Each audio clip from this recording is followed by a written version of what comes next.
Hey Book 2, this is the Day of the Week tag.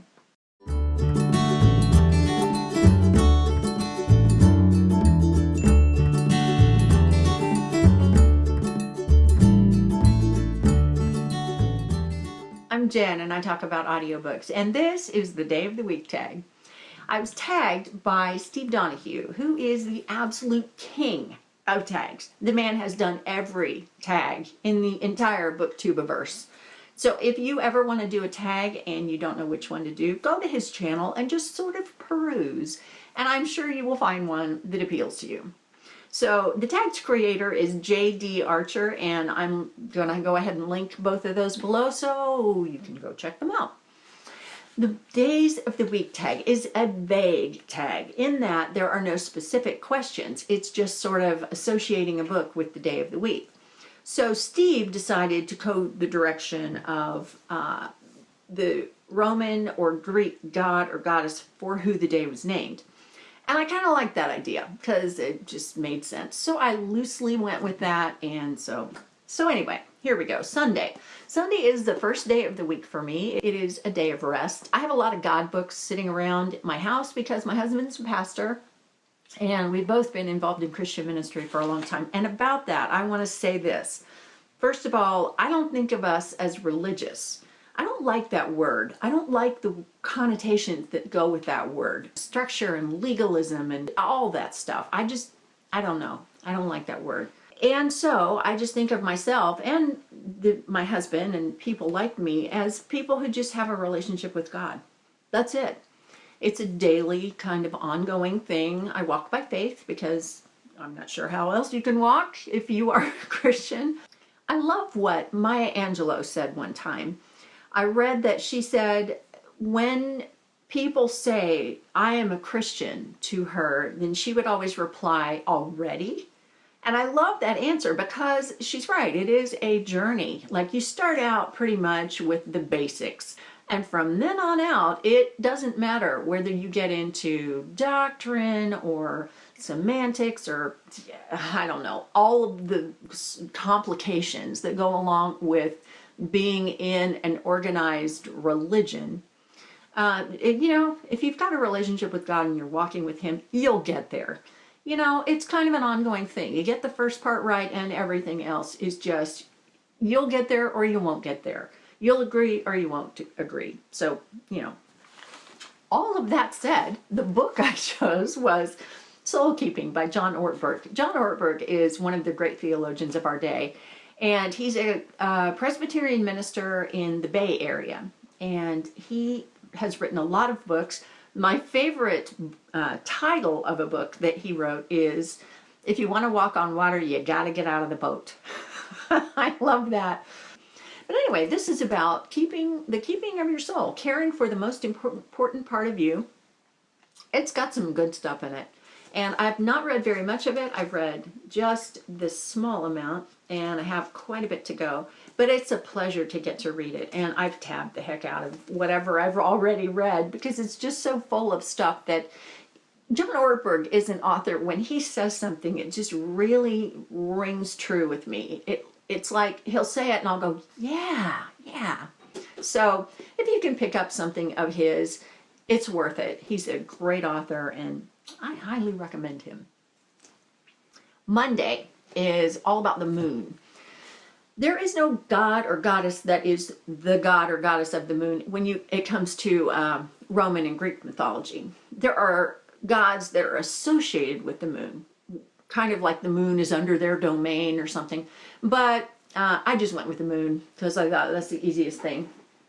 And so the books I thought of are the ones in the Life as We Knew It trilogy by Susan Beth Pfeffer. I don't have the first book. I have the second book, the third book, and then the fourth book. The fourth book was written several years after the trilogy was published. And this is a post-apocalyptic series involving an asteroid hitting the moon and changing its orbit such that the climate on the Earth was dramatically affected. And so it's the story of a boy and a girl who deal with that. It's very realistic and it's a little bit scary, actually. The first book is Life as We Knew It, and it's all about Miranda, and she lives in rural Pennsylvania with her mom and her two brothers, so it's her story. And then The Dead and the Gone is the story of Alex and his two sisters, and they live in New York City. So you kind of get the city version of what's happening and then the country version of what's happening. And then in the third book, This World We Live In, Alex and his family come join Miranda in where she lives, and it's kind of, and some other people come too, and it's the story of how they all cope. And then this last book, The Shade of the Moon, is all about Miranda's youngest brother, and they all move kind of to a town where it's for refugees, and so it's that story. Really good stuff, seriously. And it's YA, but it's good post-apocalyptic YA, and it's very realistic. So, yeah. Okay, Tuesday is associated with Mars, and Mars is the god of war. Okay, there are so many books that I've read that have war in them that I just opted for the cop-out answer, which is The Martian by Andy Weir. Everybody knows about this book. I love this book. It is about Mark Watney, and he's stranded on Mars, and NASA's got to get him home, and he's got to survive till they do. So this book, I gave it to my mom to read, and she passed it around my family, so it's a little dog-eared, but that's a sign of a good book. So yeah, great book. Wednesday is associated with Mercury. Mercury is the god of commerce and buying and selling and even thievery. So I kind of, that jumped out at me, and I thought, ooh, let's go with that. So I have several books about that, but I haven't read them. I have Polaris and Avalon, which is by Mindee Arnett, and it is kind of like the Fast and the Furious in space. I think it looks really good, but it's not out on audio, so I have to read the books, and that's why I haven't gotten to them yet. And then I also have Six of Crows, which is by Leigh Bardugo, which is fantasy, and this is about thieves. Big heist that goes on. But the books that I have read are the Legend series by Marie Lu. This is YA dystopian, and it's got two main characters, and one of them is kind of a Robin Hood sort of guy. He steals from the rich and gives to the poor, so it's a great series. Good stuff. Thursday is Thor, who is a Norse god. He is the god of thunder, and I think in Roman mythology it's Jupiter. And Jupiter is kind of the king of the gods, and the god of thunder and the god of the sky, and I had such a hard time with this one. So I came up with Lightning by Dean Koontz, but I think this was Steve's answer when he did this tag. But I have to tell you, this is such a great book. It's my favorite of Dean Koontz's. It's one of his early books, and it's about time travel. Really good book. I need to listen to that again. But the ones I have read that Steve didn't talk about are kind of going with the comic book idea of Thor, and is it Marvel Comics? I think it is Marvel. And, you know, like the Avengers and all of those guys, and Chris Hemsworth, Be Still My Beating Heart with that Thor hammer. Oh, that boy's fine.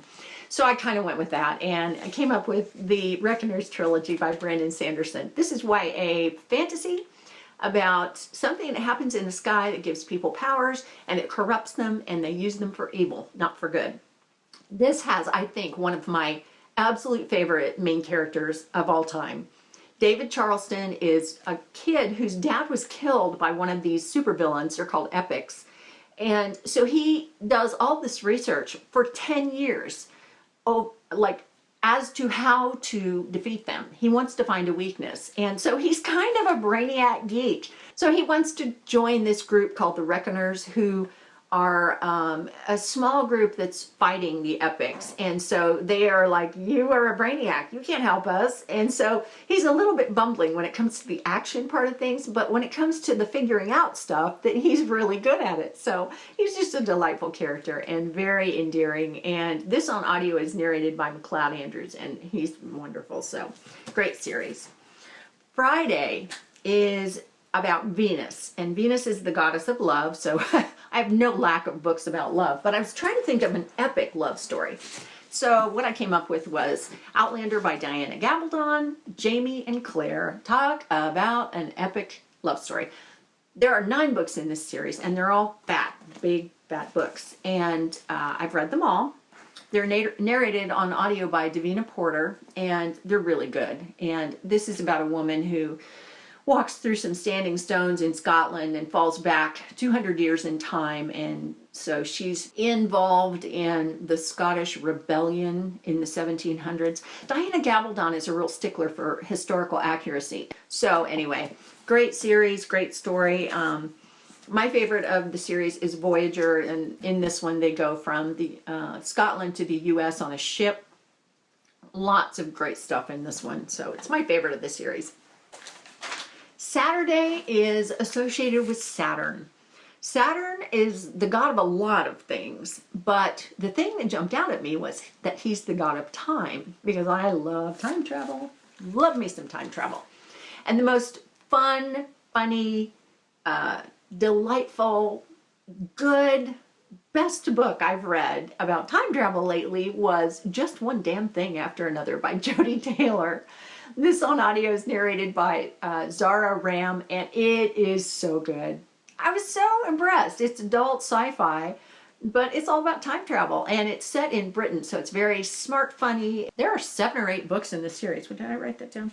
Like, I think 7 books in the series. One hasn't been released yet, and then there are also like 5 novellas, and all the novellas, if you live in the US, they're free on Audible. Yay! Free is always good. So, great series. I can't wait to get to the next book because I really liked the first one so much. And so, yeah.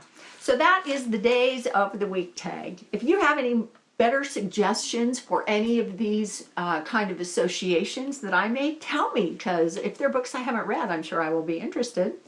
And if you've read any of these, tell me what you thought of them, because, you know, I always want to know your opinion. And that is it for now from me. I will tag some people at the end because I can never think of people until after I go to edit. So look for that. And in the meantime, I will see you next time. Thanks for watching.